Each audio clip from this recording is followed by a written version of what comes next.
Welcome back to my Legends Expanded Universe chronological rating where I go through every piece of media and rank it out of a 10-point scale.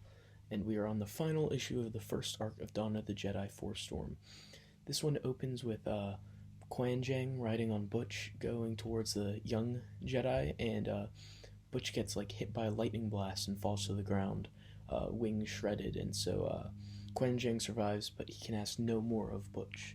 So he and Rory Fenn and Hawk Ryo have a little ways to go, and so they're walking towards where they are now. And meanwhile, Seknos, Shakoda, and Tasha Ryo are still fighting the beast that Zesh stranded them with.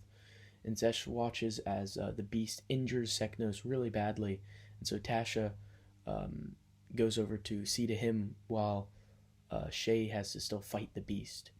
And Zesh is up on the hill, turning around to watch her, and he's expecting her to run. He's thinking, that's what I would do, I would run. And there's a bit where he says, she's going to do that, she's going to run and leave her friends. But she does not. She stays and fights to fend off the beast from her friends. And Zesh is shocked by this, but also intrigued. So he goes down and fights with her. And they're able to start to overcome the beast together. At this point, Hawk Ryo, Quan Jang, and Rory Fenn show up, and while Hawk Ryo and Rory Fenn attack the beast, Quan Jang goes down and immerses himself in the Force to aid in their battle. And there's a great bit where Zesh stabs the beast through the eye, and then this lightning blast goes all the way up through to the skies themselves, and it's because all of the Jedi, there's a great panel here, all of the Jedi have bound themselves together and are connected through the Force. It's just a really beautiful panel. Lots of Jedi there who we'll see later. There's Lomi, Tasha Ryo's mother, Quan Jang, Tem Madog, Seknos' grandmother, one of the Selkath healers, Master Ketu, Jake Fenn, and the Wookiee Jedi, all bound together in the Force. And Zesh survives through the lightning blast, and Shay takes his weapon, his Force saber, and she's gonna stab him because he continues to fight, and he calls her the enemy again. He says, "You guys are the enemies. I've got to kill you." She takes his weapon. She's gonna kill him, and he says that the right to kill him is hers because she outfought him. And then he says that when Shay's people eat his corpse, she should have the honor portion, which is his heart, because she fought with valor. So apparently, in the Infinite Empire, the tradition is to eat the enemy once vanquished, and the one who fights the hardest gets the heart, which I thought was funny, kind of interesting.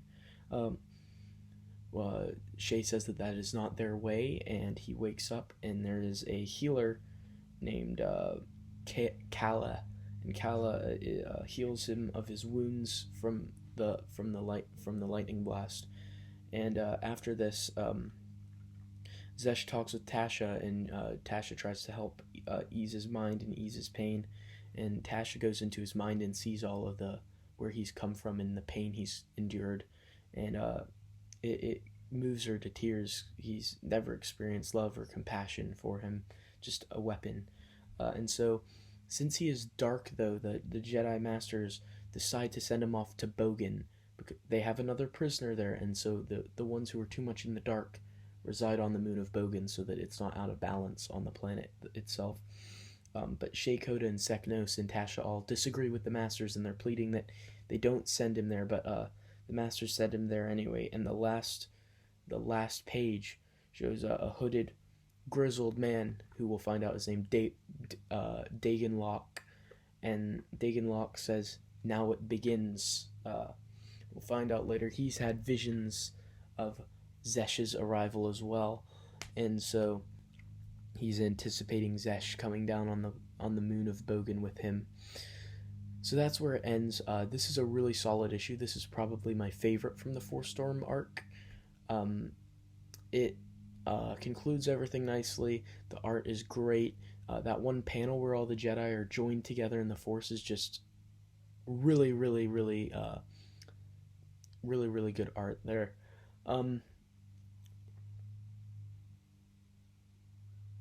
So, how many stars would I give this one out of 10? I would have to give this one another 6. It's a really solid, really good issue. Loved everything about it. No negatives. Rip Butch. He was a good Dragon Rancor while he lasted. But what did you guys think of this issue? How many points out of 10 would it get from you, the viewer?